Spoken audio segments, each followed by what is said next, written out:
You are watching PR English Shorthand Dictations YouTube channel.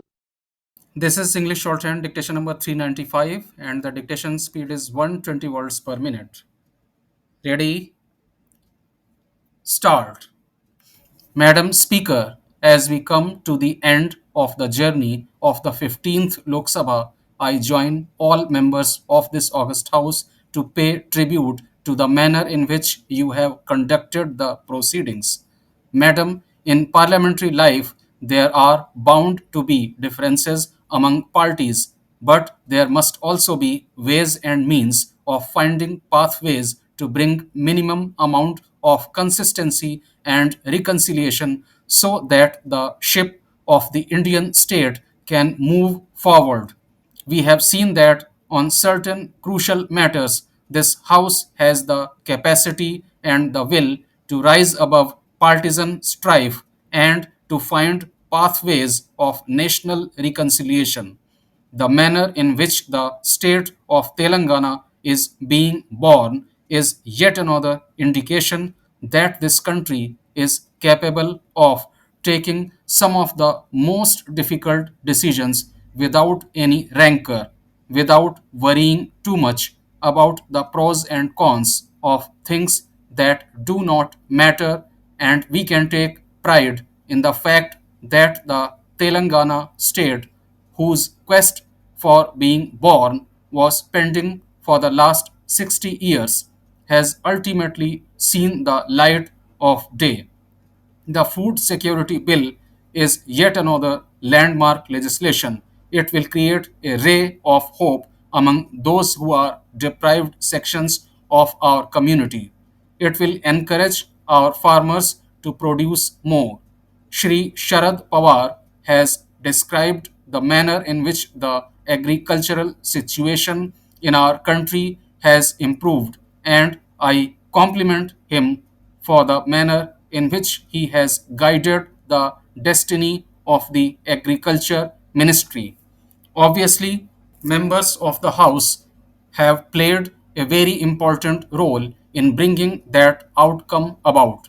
Madam, we are now entering a phase where the people of India will once again have an opportunity to assess, to pass their judgment on the performance of government, weaknesses of our government, the achievements of the government, and it is in that process that once again a new sense of consensus will emerge, which will carry our country to new pathways. I thank all the honorable members of the House. I thank the leader of the opposition. Once again, I give all members of this August House my best wishes, and let us hope that out of this strife, out of this tense atmosphere which prevailed for some time, there will be a birth of a new atmosphere of hope. With these words, I conclude my remarks by once again thanking you, Madam Speaker, for the manner in which you have conducted the proceedings. Honorable members, I am pleased to address the joint sitting of Parliament at the start of the third decade of 21st century.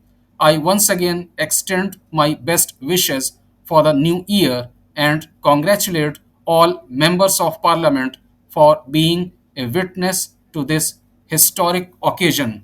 This decade is very important for India. In this decade, we will complete 75 years of our independence. In this decade, we all have to work together with new energy to give impetus to the making of a new India. With the efforts of my government, a strong foundation has been laid in the last 5 years to make this decade India's decade and this century India's century. The Constitution of India is the guiding light for all of us in fulfilling these dreams. Just a few weeks ago, on 26th November, 70 years of the Constitution have been completed. On that day, 12 crore citizens of the country publicly read out the preamble of the Constitution and renewed their commitment to the Constitution. In addition to protecting the rights of every citizen of our country. Our constitution makes the citizens of the country mindful of their duties. Further, our constitution also places an expectation that the decisions taken through democratic process will be accepted by the countrymen. At the same time, our constitution expects the parliament and every member present in this house to fulfill the hopes and aspirations of the countrymen and make the necessary laws, keeping the national interest paramount. I am happy that in the last 7 months, Parliament has set new standards in conducting its business. The performance during the first session of this Lok Sabha has set a new record in the last 7 decades. Due to my government's strong commitment, several historic legislations have been enacted. The faith reposed by the people of this country in our democratic institutions strengthens the foundation of our democracy. My government is of the firm view that mutual discussions and debates strengthen democracy. At the same time, any kind of violence in the name of protests weakens the society and the nation. In a democracy, nothing is more sacred than the mandate given by the people. The people of the country have given this mandate to my government for the making of a new India. For making such a new India and for fulfilling the expectations of the people, my government is working with commendable pace and decisiveness to bring about changes in every field.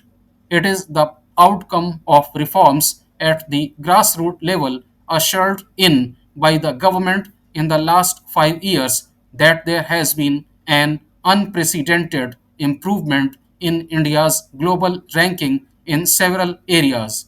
The success of the public welfare schemes of my government and the historic decisions taken by the government have increased the expectations of the countrymen as well as the responsibilities of the government.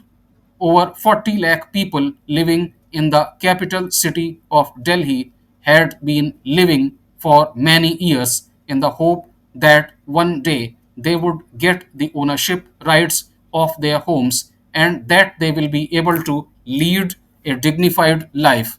The government has fulfilled this long awaited expectation of people living in more than 1700 colonies of Delhi. Farmers, agricultural laborers, unorganized sector laborers, and small traders of the country had expectations of a pension scheme that would be of help to them in their old age. My government has not only fulfilled their wish but has also covered about 60 lakh beneficiaries so far under these pension schemes.